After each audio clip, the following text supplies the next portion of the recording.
माझे नाव गोलब प्रणविष्णू, इयत्ता 10वी, तुकडीय, शाळा विद्या विकास मंदिर, निमगाव माळुंगी, तालुका शिरूर, जिल्हा पुणे. माझ्या प्रयोगाचे नाव चमकती बॅटरी म्हणजे ब्राईट टॉर्च. मला हा प्रयोग निवडण्याचे कारण म्हणजे शेतात पाणी धरण्यासाठी मला जावे लागत असे.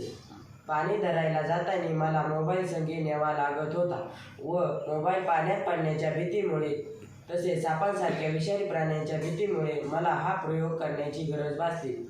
ब्राईट टॉर्च या प्रयोगाचे साहित्य: emergency bulb, pipe, wire, adapter holder इत्यादी साहित्यांची गरज भासली. कृती: पहिल्यांदा मला इमर्जन्सी बल्ब घेतला व त्याला पाईप जोडून त्याच्या आतून वायर जॉईंट केली. नंतर ॲडॅप्टर होल्डरला कनेक्शन दिले.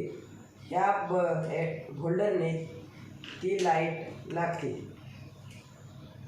व हा बल्ब आपल्या घरातील बल्बाच्या जागी लावला तरी बल्बाचे काम करते. माझ्या प्रयोगाचे उपयोग तसेच शेतातील रात्रीच्या वेळीची कामे व गावातील ठिकाणी लोड शेडिंग असल्यामुळे गावात लाईट जात असे. ब्राईट टॉर्चचा जास्त प्रमाणात उपयोग गावात होईल.